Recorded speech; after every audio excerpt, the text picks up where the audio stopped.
1815. The United States and Great Britain are at peace.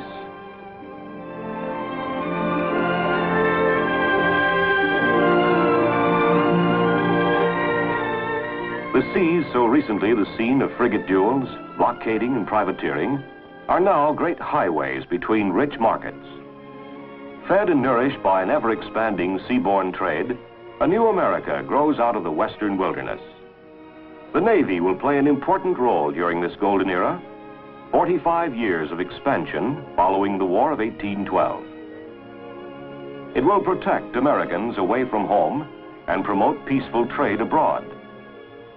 The Navy will contribute to military science, giving the United States newer and more powerful weapons with which to defend the nation at home and abroad.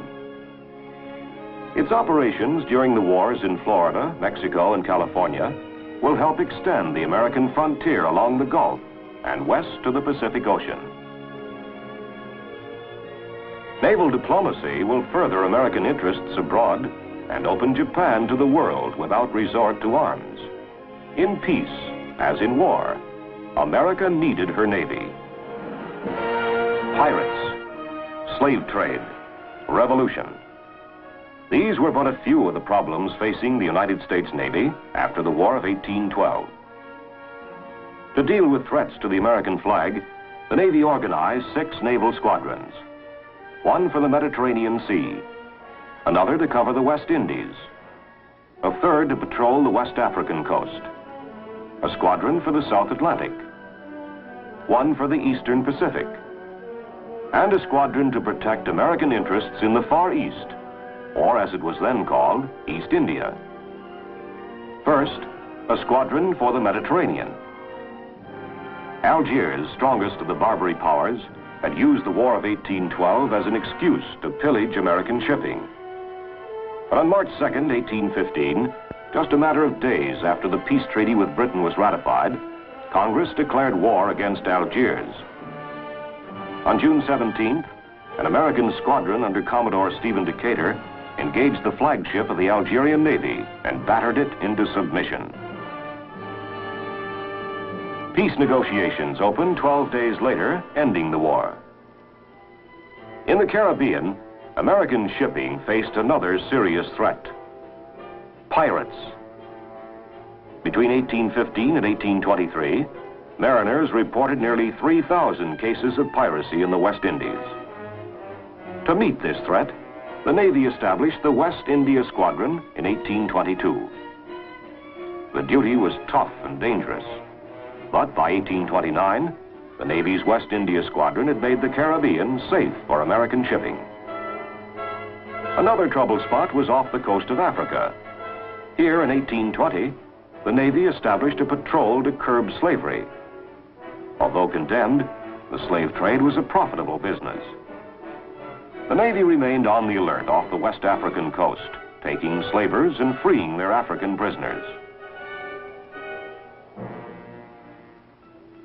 In the decade after the War of 1812, Spain's colonial empire in America crumbled. While the American people watched the struggle of their neighbors to the south with sympathy, some European powers talked of supporting Spain. In his annual message to Congress on December 2nd, 1823, President James Monroe condemned European interference in Latin America. He declared, "The American continents, by the free and independent condition which they have assumed and maintain, are henceforth not to be considered as subjects for future colonization by any European powers." While Europe mulled over the Monroe Doctrine, 2 new American naval squadrons operated in troubled waters around Latin America. The Brazil squadron kept a weather eye peeled for developments that might have affected American trade and policy in the South Atlantic. Off the west coasts of South and North America, the Pacific squadron protected American interests in the Pacific Ocean. In the Oregon Territory, the fur trade boomed. Another industry, whaling, brought scores of American ships to the Pacific and new responsibilities for the peacetime Navy. Other Americans fanned out over the Pacific, missionaries to Hawaii, Yankee merchants to take advantage of the rich China trade. By 1835, American trade was second only to Great Britain in the Pacific. But here too there was trouble. In Sumatra and China, pirates, turmoil. In 1835, the United States established the East India Squadron to protect it. Andrew Jackson, the great general who told the American people, "Your Navy will not only protect your rich and flourishing commerce in distant seas, but it will enable you to reach and annoy the enemy, and will give to defense its greatest efficiency by meeting danger at a distance from home." Jackson's successor was Martin Van Buren. When President Van Buren took office, the Navy stood on the threshold of momentous changes in ship construction and gun design. Except for refinements, ships and naval ordnance had not changed basically for centuries before 1840. Ships of the line, like the 120-gun Pennsylvania, were still symbols of naval power. Robert Fulton designed and built the twin-hulled, center-wheel steam war vessel Demologus in 1815, the first steam-driven warship ever constructed for any navy. 22 years later, the Navy built the Fulton, 1837, the true beginning of the steam navy.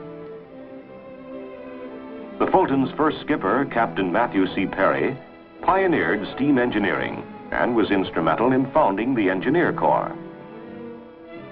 His suggestions were used in the construction of the steam frigate Mississippi. This side-wheeler was completed in 1842, but its exposed machinery was vulnerable to well-placed shot. The submerged screw propeller seemed to be the answer to this problem. Now the water itself would protect much of the warship's vital machinery. The first screw-driven warship ever built, the Princeton, put to sea in 1844. Again, the United States had shown the way. By the time the Merrimack-class screw frigates began operation in 1857, steam propulsion was established in the Navy. Revolutionary developments also took place in naval ordnance after 1840. Gun design had not changed much in the 250 years since the Spanish Armada. The solid-shot, smooth-bore gun was still standard on warships. All this was to change. Solid shot gave way to explosive shells, and the first scientifically designed naval guns were readied for use at the Washington Navy Yard. Lieutenant John Dahlgren's experiment showed that the highest pressures were near the breech of the gun. Pressure then rapidly diminished as the projectile traveled along the bore. Dahlgren constructed a bottle-shaped gun to conform to these pressure relationships. Improved and more powerful naval ordnance forecast the end of the wooden warship. The ironclad was not far off. Meanwhile, the Navy played a leading role in furthering geographical knowledge. 6 ships under Lieutenant Charles Wilkes left the United States in the summer of 1838 on a voyage of Pacific exploration lasting almost 4 years. The expedition surveyed the South Pacific to Australia, followed the Antarctic ice barrier nearly 1,000 miles, and proved that a great continent lay beyond this massive ice shelf. Increased knowledge of the sea brought on by such expeditions led to the establishment of the Nautical Almanac and hydrographic offices. Another result was the establishment in 1842 of the Naval Observatory under Lieutenant Matthew Fontaine Maury. His studies of the world's oceans and wind currents helped make navigation faster and safer. Maury, pathfinder of the seas. At the same time, there were significant changes in naval administration. From 1815 to 1842, a board of 3 Navy commissioners assisted the Secretary of the Navy in administering the department. Then, to meet the growing needs of the Navy, Congress established 5 bureaus: Navy yards and docks, construction, equipment and repairs, provisions and clothing, ordnance and hydrography, and of medicine and surgery. The Bureau of Medicine and Surgery grew out of the Navy's concern for the welfare of its sailors. Naval chaplains looked after the spiritual welfare of sailors on long overseas cruises. Chaplains also acted as schoolmasters on board ship, but naval training was still pretty haphazard. The deficiency was met by a professional school for the naval officer, founded at Fort Severn, Annapolis in 1845, through the efforts of George Bancroft, Secretary of the Navy. Commander Franklin Buchanan was the first superintendent of the Naval Academy. In the decade beginning 1835, the Navy faced troubles at home. First in the Florida Territory. Near Tampa, Seminole Indians massacred an Army detachment, touching off the Seminole War.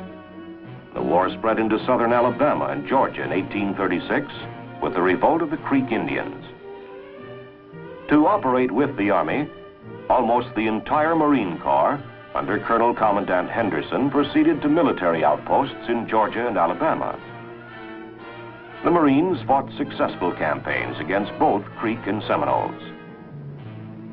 A small fleet under Lieutenant Commander McLaughlin operated against the Seminoles in the Everglades until the war ended in 1842. The Navy's fleet of small sailing vessels, barges, and canoes penetrated hundreds of miles into the swamps on the track of elusive Indians. No sooner were the Seminoles pacified in Florida than trouble flared in Texas. In 1836, this important part of Mexico revolted and established a republic. The United States annexed Texas in 1845. This caused Mexico to break off diplomatic relations with the United States. President Polk sent land and naval forces to protect American citizens and interests in Texas and Mexico.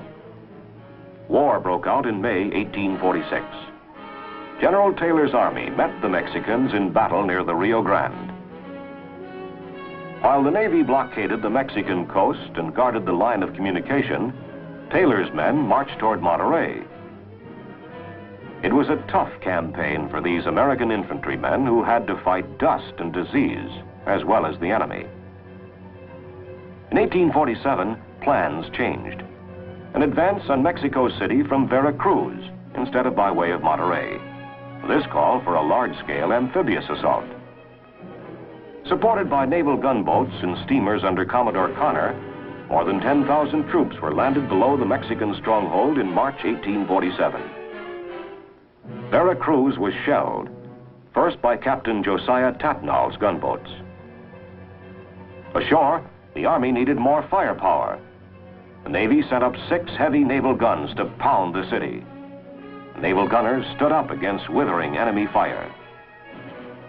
Veracruz fell on March 25th, and the Army and Marines moved on Mexico City. Naval forces, now under Commodore Perry, neutralized strong points along the coast, while the Army pushed inland. The war was also fought in California, where the Navy played a decisive role. In July 1846, Commodore Sloat put 250 sailors and Marines ashore to occupy Monterrey, Mexican capital of California. 2 days later, a naval force occupied San Francisco. Commodore Stockton, who relieved Sloat in command of the Pacific Squadron, then moved to take all of California with a spearhead of Marines, sailors from the fleet, and a battalion of California volunteers. On July 29th, his sailors and Marines captured San Diego. On August 4th, Santa Barbara. 2 days later, San Pedro fell to the Navy. On August 13th, Marines took Los Angeles, but were driven back by the Mexicans after a siege of a week. This and another setback at San Pascual on December 6th did not deter Stockton, who reorganized his forces to advance on Los Angeles from San Pedro. In January 1847, Stockton's force defeated the enemy at San Gabriel and La Mesa and reoccupied Los Angeles. Here, the Americans and Mexicans signed the Treaty of Cahuenga. The war was over in California. On the Gulf and Pacific coast of Mexico, the war continued until early 1848.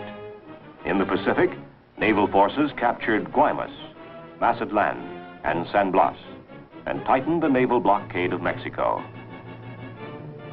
Marines fought to the halls of Montezuma. Mexico capitulated, and the western border of the United States touched the Pacific.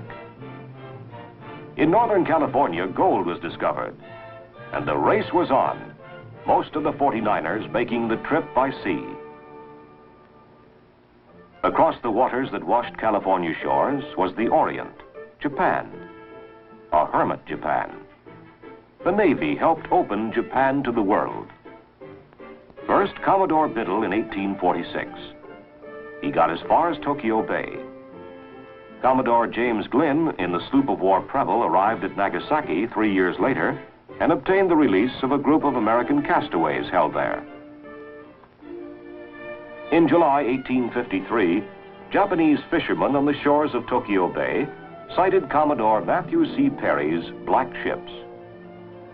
Perry came prepared. He had force to use if necessary, the steam warships Mississippi and Susquehanna, supported by other ships. But Perry also came armed with knowledge. His experts had studied Japan and Japanese customs. Intelligent diplomacy was Perry's main weapon.